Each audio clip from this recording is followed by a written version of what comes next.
Maggie Mhanna, and I'm a data scientist at Renault Digital. So it's a subsidiary of Group Renault, if you've heard of it, the car manufacturer. And today I will be presenting a project called Data-Driven Car Diagnostic, or we call it officially Diag AI. And the purpose is to automatically or have a data-driven car diagnostic or an AI-driven car diagnostic. So my colleague at TomTom was mentioning autonomous cars in his earlier presentation. But the question here is, does the autonomous car know how to fix itself when there is a defect in the car? So before starting, let me talk a little bit about Renault Digital. So Renault Digital is a 100% Renault-owned subsidiary.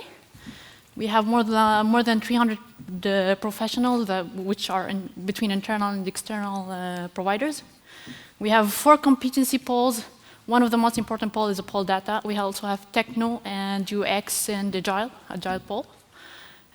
We work across 6 business domains, which are the business domains that we have at Renault, like manufacturing, engineering, or manufacturing is industry 4.0, sales and marketing, quality and support functions. So the advantage of this is that we can apply our machine learning skills to different departments, different domains.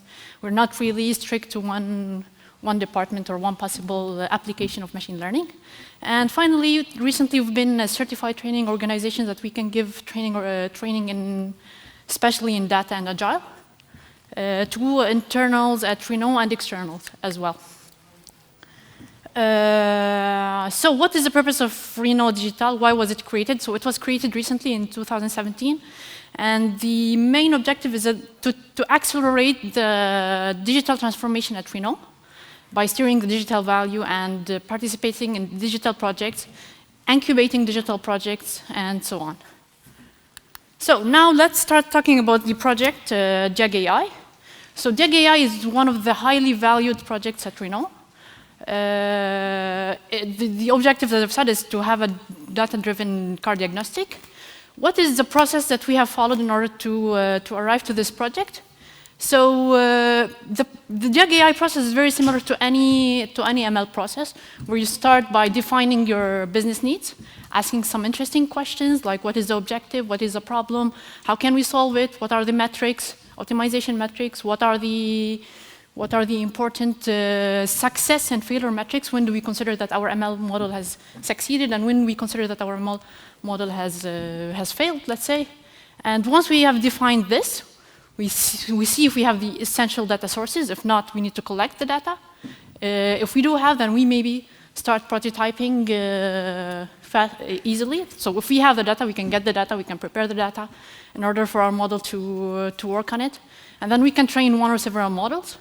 And once we train one or several, or maybe several, if we train several models, we need to pick a model in order to deploy it. And sometimes we need to pay attention to one thing, that sometimes it's not the performance or the accuracy of our model that's going to decide which model we are going to deploy. Production complexity is one of the most interesting questions to ask. If I'm coding an algorithm that's very hard to produce or to productionalize, let's say, I don't know if the word, it doesn't exist, but technical people use productionalize or productionize, it depends. So we need to pick a model, maybe a highly accurate model, but also easily productionalized. So we need to have some side of criteria. We also have to pay attention to latency. So if I'm doing a neural network and I have designed like 50 layers and the latency is like 10 minutes or 15 minutes in order to respond to a user, then this is not going to be a very ideal situation. So there are many criteria that we have to need to pay attention when we prototype or when we need to choose the model to productionalize. So once we choose our model to productionalize, we productionalize it. And then at the end of the day, we need to monitor the productionalized to see if is it answering our predefined objective? Is it degrading with time? Is there a difference between the training distribution and the serving distribution? We need to answer all of these questions because having a nicely performed model, maybe today it's working fine, but tomorrow the data is going to change, the data distribution is going to change, and so maybe the model is going to change as well. So we need to pay attention to that. We need to keep human in the loop at the first in order to detect all these things. So going to business or understanding business needs. As I said, there are many questions that we need to answer. So not fully understanding the business objective that we are optimizing for, or for example, not nicely defining the optimization metric can be dangerous. Imagine that sometimes we spend days or weeks or maybe months optimizing for the wrong metric. So choosing the right metric is very important at first, for example. So the questions might be simple, but any mutation in one of the answers could lead to very drastic changes in the model design or the production architecture. Okay? So let's talk about our Diag AI. What is the problem? Our problem here are the high warranty costs. Let's take two real examples. For example, so a client under warranty goes to one of the dealership, and for example, he has one of the symptoms: my car is not working. So the dealership is going to spend like maybe days trying to debug the errors. In a car, when the car arrives to a dealership, the dealer scans the vehicle for error codes to see what are the different error codes in the car, for example. I'm going to talk about what are these error codes later in details. And so maybe the dealership find like 35 different error codes with many context values and sensor values. So, and each documentation is made for one error code at a time. So the question here, maybe the dealership has spent 15 days in order to find the solution because we have one documentation per error code. And this is not really ideal. This is time equals money equals high warranty cost. So another example could be, for example, an owner of an electric vehicle is present at a dealership, and he finds out that, for example, he comes with a symptom: my car is not charging, for example. So maybe the dealership has changed the whole charger, whereas the defected part is a very small part in the charger, and maybe it costs 10 times less, than the charger itself. So this is also more money for Renault, and so more high warranty costs. So the ideal solution or the ideal objective is to take smarter decisions. I don't want to change the wrong part. I don't want my client to come back later to change the right part. I don't want to pay for the wrong part.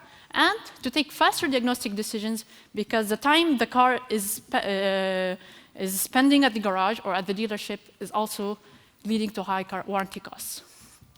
So what is the ideal outcome of our model? So if we were able to take both correct and fast decisions, then we can reduce the warranty costs. That's automatic.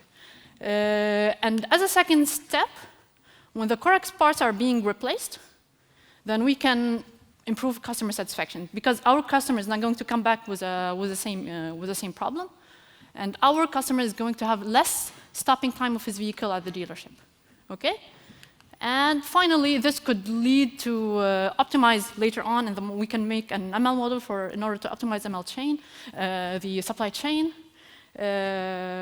For example, if we can, for connected cars later, if we can predict what are the defected parts 10 days or 15 days or a month before the car are present at the dealership, then maybe we can optimally organize our inventories and our stocks.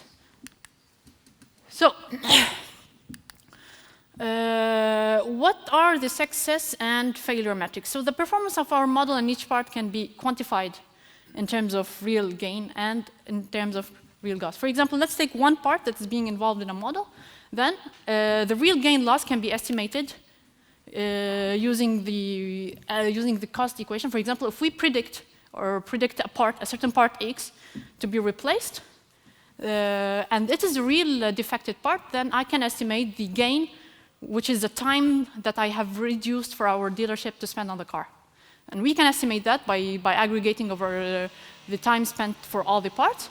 If I'm predicting the part X and the part is not the real part to be replaced, or an operation X, then maybe this will represent a loss, which is equal to the cost of the part that have been predicted. So that's how we can estimate our real KPI, our real key performance indicator that allow us to quantify whether our ML model is leading to gain or loss in our model. And this is very important in order to see if we deploy our model or not. So what is the model output? There are many questions to answer here. For example, What output should the model produce? This is for those who are expert in machine learning, this is a multi-label classification, because we can predict zero parts, no parts, or we can predict one part, we can predict 2 parts or 3 parts. It's not only one defective part that is present in the car, but it could be more than one defective part. The second answer to answer is when to predict. So this is not a batch prediction, this is a real-time prediction. You have a user interface, you have the dealership present at the user interface and asking for immediate prediction. So this is a real-time prediction. Another answer to another one of the main decisions to take is whether we need dynamic or static training, dynamic or static serving. So obviously here, the data is going to change with time. Maybe we were going to add more engines, more car models, more parts. So the data is not constant. And so the relationship between our output and our inputs is not constant. So that's why we need dynamic training. We need to train multiple times our data and with time. And for serving, we also need dynamic serving, because here we are talking about real-time serving. We can't just cache our predictions and just deliver them to our model. We could have done that if we have our data set with high peakedness. I don't know if you know what peakedness is. It could be like the inverse of entropy. So if we have high entropy or low cardinality, then maybe we can cache predictions and then deliver them as batch, but that's not the case, so we need dynamic serving here. Who will use the server? As a first step, it will be engineers, and then the tech liners, and then the dealerships. We will talk about a little bit more about the tech liners, but the tech liners are usually those who help the dealerships find the problem in the car, and then the engineers are those who design the systems. And how are they doing it today? So this is a very important question. Today, it's a manual process. A client is present at the garage with symptoms. So the dealership scans the vehicle. Maybe he finds a solution immediately. Maybe he struggles a little bit, spends days on finding the solution. And in that case, if he wasn't able to find the solution, he will immediately call the tech liner and tell him the problem. And then the tech liner will tell him, maybe we have similar patterns. We've seen this problem before. We've seen these error codes before. And we know the solution. And we know how to proceed. And then later on, the engineer has a database of these patterns and the solution. Maybe and the objective is to find the optimal way of how to present these patterns with the predicted solutions to dealerships. So, what are the data sources needed in order to solve these problems, and do we have them? That's the important questions. So, in order to solve such a problem, we had the data sources, but we had to join different data sources in order to find in order to design our data sets for our model. We have the warranty data, and in the warranty data, usually we have the labels, the parts that have been replaced, the operations that have been performed in the model, what we are trying to predict for the future cars. And we also can find the symptoms that has been communicated by the customers. We need to pay attention here that we are a little bit limited to warranty data, because that's the only thing we have. It represents a little percentage of our data, because usually many of the vehicles are not under warranty and go to non-Renault, for example, dealerships.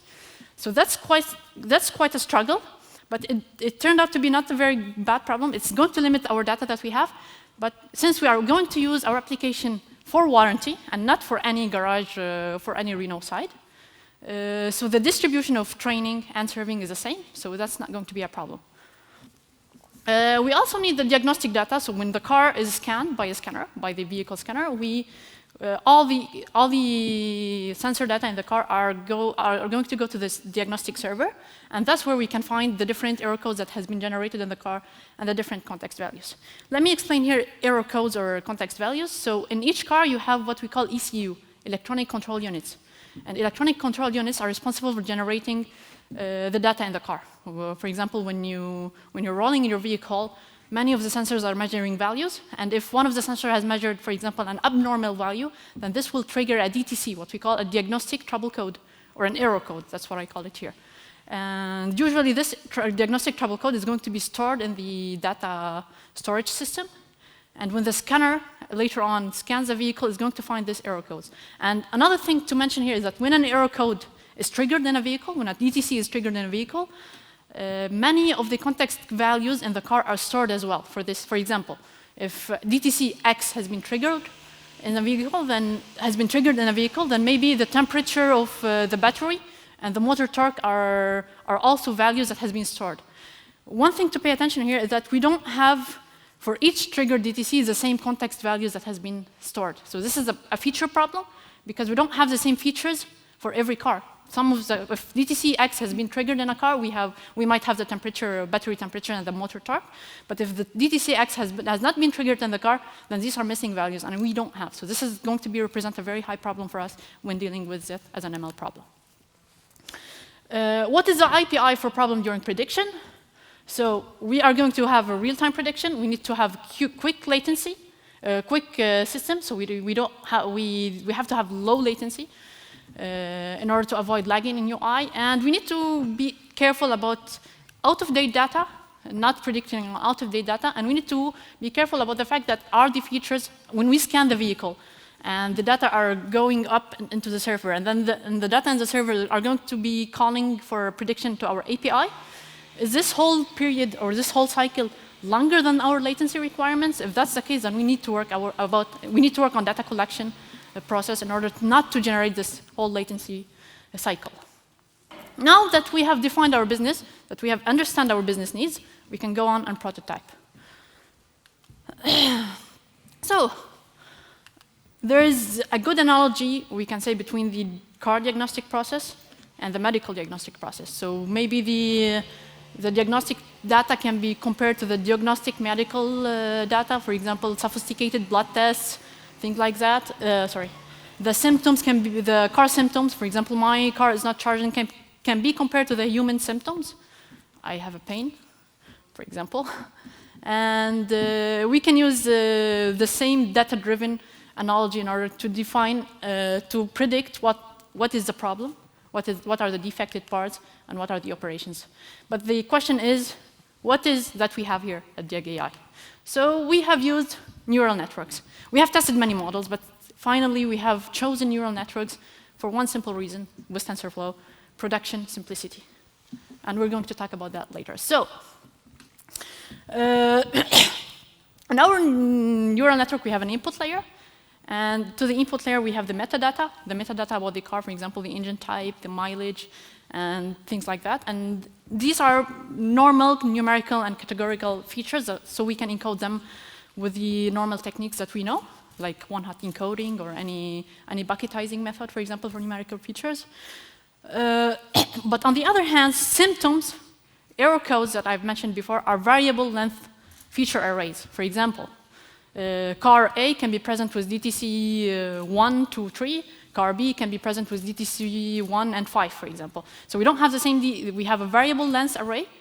In that case, we can use, for example, indicator columns or embeddings in order to define our feature. But since we haven't been able to define our feature strategy before, we've used feature strategy as a hyperparameter. So we use different feature strategies, and for each ML model that's going to be applied for example, for a different car model, we are going to use a feature strategy as a hyperparameter. We are going to let our system know what is the best feature strategy for our machine learning system. And as for the neural network, we use the following architecture. So input variables such as error codes, symptoms, and the other metadata are going to be sent to the neural network, to the input layer, and then we use a certain number of hidden layer, and then the output layer contains the same number of nodes as much parts do we have. In our neural network, we don't predict on all the parts that we have in our system because many of the parts are very rare. For example, you can have a part that has been seen in the warranty data 2 or 3 times. In that case, we cannot use this as a prediction output because it's very rare. The neural network will not be able to learn anything from very limited amount of data. Okay? So this is a multi-label classification. So we can see here the output layer is not going to be a softmax. The probabilities are not going to sum to 1.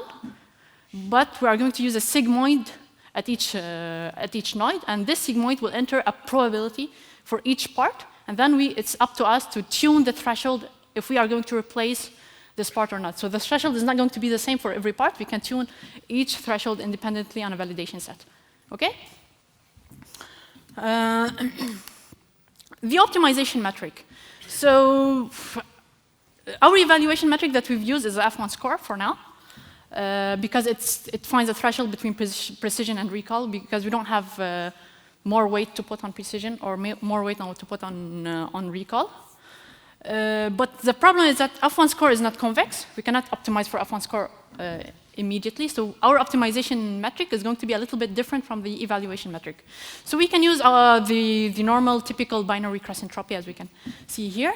Or we have designed our own optimization metric, which is equivalent to F1 score, but convex.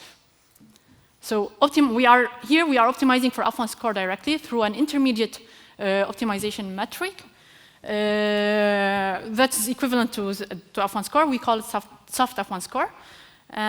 Notice the difference between the two curves here. So when optimizing for the binary cross entropy, we need to find the optimal threshold that represents the best trade-off between our precision and recall. For now, we have given the same weight for precision and the same weight for recall. This might change for some parts in the future.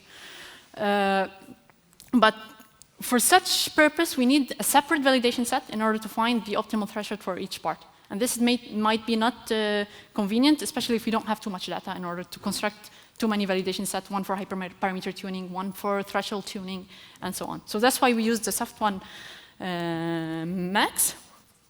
In that case, when we are trying to optimize directly for F1, we can see you can't see, I guess.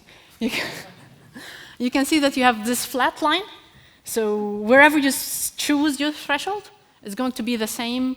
You're going to have the same F1 score or the same precision and recall. So you don't have to worry about tuning the perfect threshold. You can only choose the middle probability 0.5 in order to do that. Okay. And this also will allow us to spend less time maintaining the thresholds and then using them in production and so on. Okay? So we're optimizing directly for F1 score. And what is the evaluation metric? So for each part, we can construct our F score for each part. Like we can do our confusion matrix and then construct our F score. And then finally, we are going to use the macro F score, which is the simple aggregation of the F scores over all parts involved in our model. And we're not going to use a weighted average here because we are going to treat each part equally, even if they are more frequent. Even if some parts are more frequent than the other, we're not going to treat them with more importance because, for example, sometimes the more frequent part are the less costly part or the less important part. For example, screw is much more frequent than an engine, but that doesn't mean much more frequent, but that doesn't mean that it has to be given more importance just because it's more frequent. So that's why we use the average normal macro F score. Going to production. So the ML surprise. I don't know if this is a surprise for anyone, but maybe it is. So our expectation is that our expectation was, before we started productionalizing, is that the most part that we are going to spend time is the optimizing of the ML algorithm.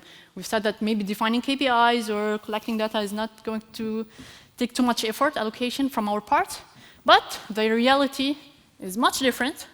And optimizing the ML algorithm represents only a very, very small part of our whole system that we are going to produce.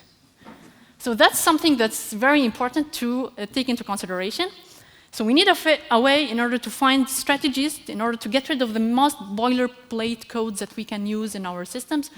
For example, we need to find softwares or platforms that can able to gain some time in our part, for example, for designing scalable algorithms and things like that. If we can find scalable algorithms that are already scalable, then that's fine. We don't need to do our code ourselves.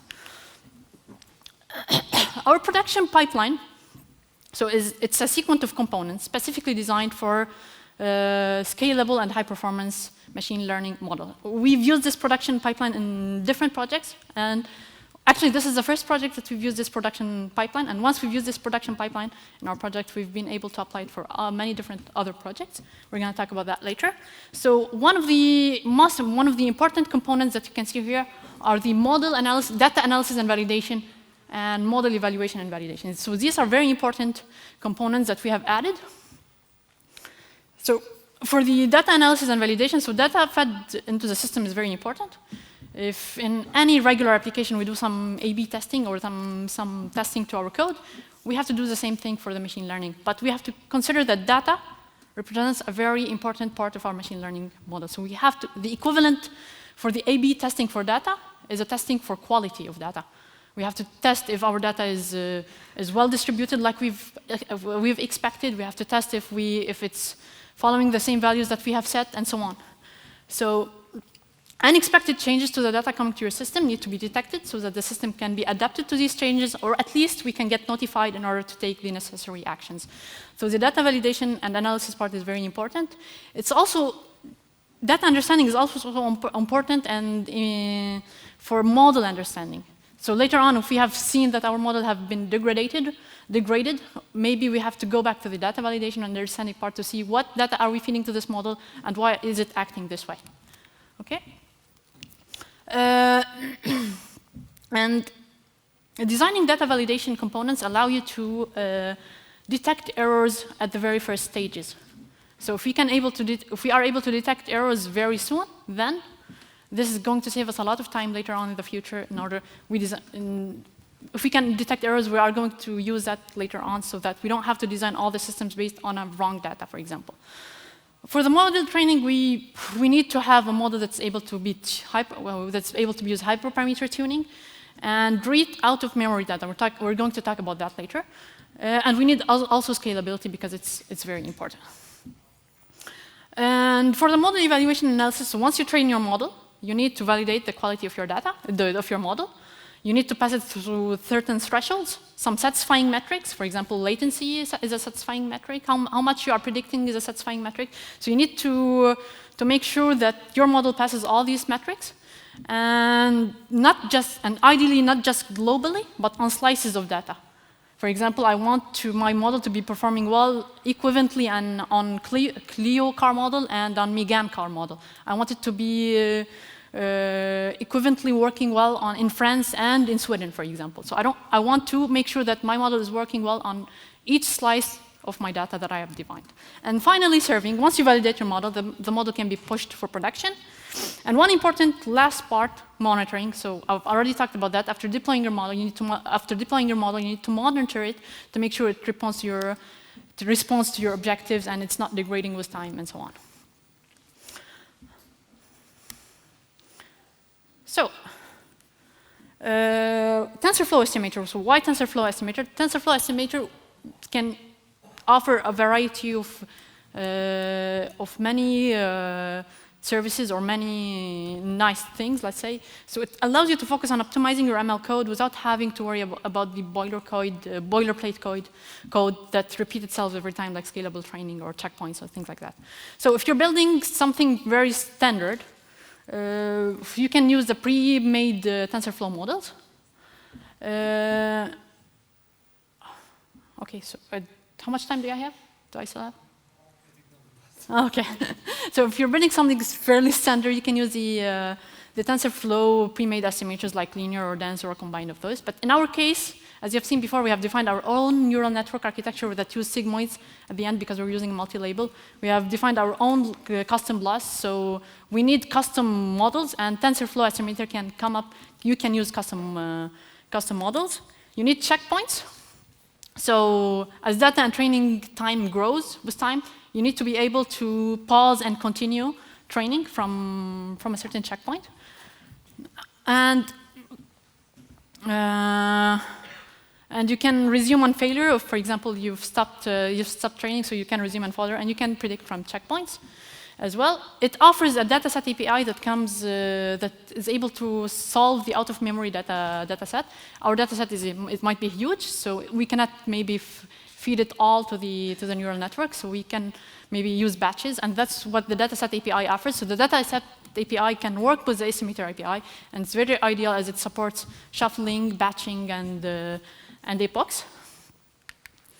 We can monitor our training. So if the training takes too much time, it's not going to be ideal to leave it training by itself and then wait for the results to come without knowing if the training is helping or not. So we need to be able to train. We need to be able to visualize or monitor how the training is happening, and that's what TensorBoard is helpful for. TensorFlow Estimator can be easily connected to TensorBoard in order to monitor our training.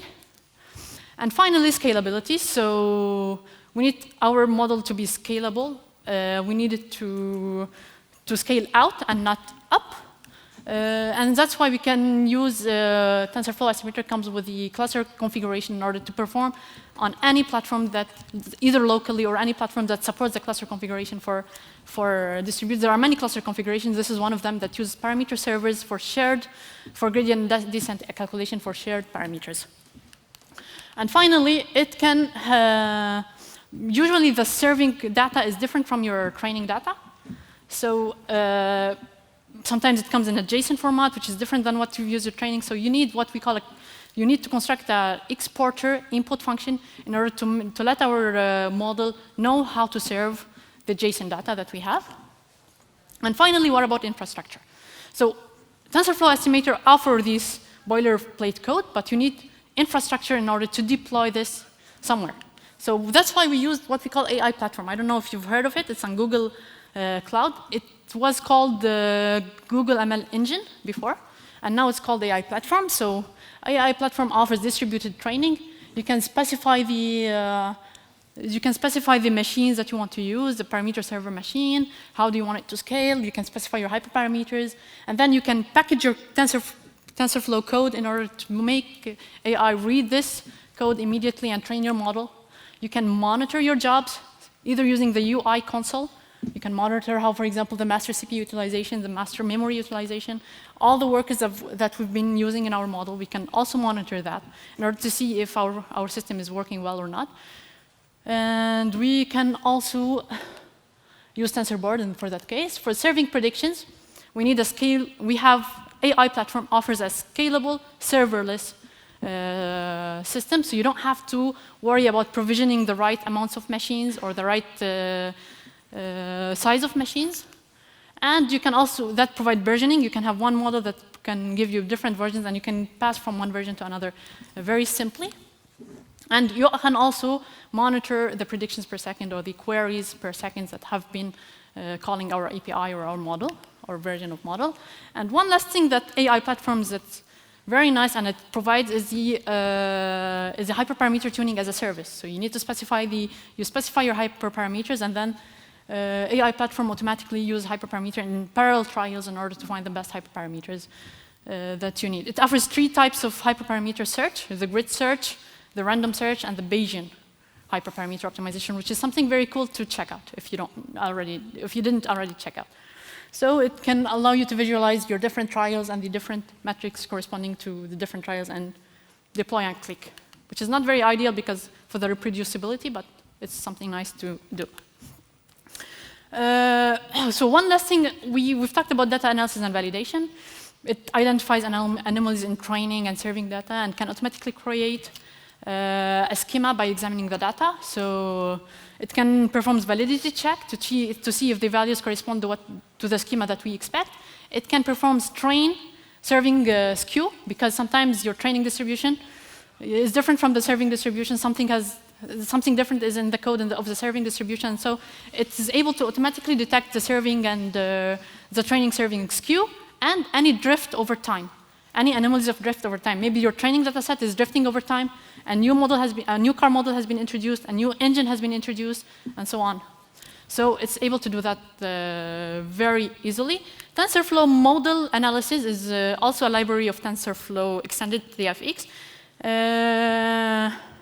And you can use it in order to validate your models, and then validate your models on slices that we've said in order to make sure that our model is performing well and it's inclusive. It's performing well on all slices of data that we have defined.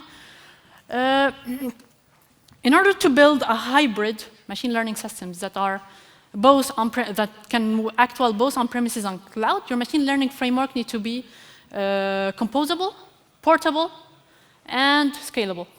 So, and what's good at that? Who else is good at that than containers and Kubernetes? So Kubeflow offers you to deploy your machine learning workflow very easily on Kubernetes. And this is the same components that we have said before that you can deploy as containers and keep flow. And finally, some of the best practices or some of the important lessons that we have learned. You need to set up your goal on one single evaluation metric. You need to know what is your evaluation metric before. If you set evaluation metric to be wrong from the first, then this is not very ideal. You can spend weeks optimizing for the wrong optimization metric. Try to design your optimization metric to reflect a business value, like we've said before, the KPI, because this will give you a very nice step in order to estimate how much gain or loss you are going to perform. Measure the gap between the training error and the human performance errors. That will allow you to detect how much variance does the system have, how much it's overfitting, and how much you are going to spend time in order to solve this problem. Similarly, for detecting bias, you need to also need to measure the difference between the training and the validation in order to detect bias, in order to know whether we spend time on reducing bias or it's not worth it. And then be ready to perform manual error analysis in order to see what is working well, what's not working well. And in operation, so one very good advice: if you have a simple model, it's valuable, you have proved its value. Maybe it's not the perfect model, deploy it, and then optimize from there. Don't wait until you have the perfect model and then to deploy, because sometimes this can take months or years in order to find the perfect model, and when you come to deployment, you're going to figure out that this is not a deployable model, this is not a scalable model. So deploy it as fast as you can. This will help you iterate faster and choose the better model for the next iteration. Log everything when serving predictions, that's very nice. Keep human in the loop. And eventually, at the end, when humans are no longer needed, we can remove a human from the loop. But at the first step, it's very important to have human in the loop to validate your data, to validate your model, to choose a perfect model. But then later on, we can get rid of human. Don't be worried. Be ready to train your model more than once, that we have talked about. And finally, use containers to build components of your ML model. That will offer composability, portability, and scalability. Thank you.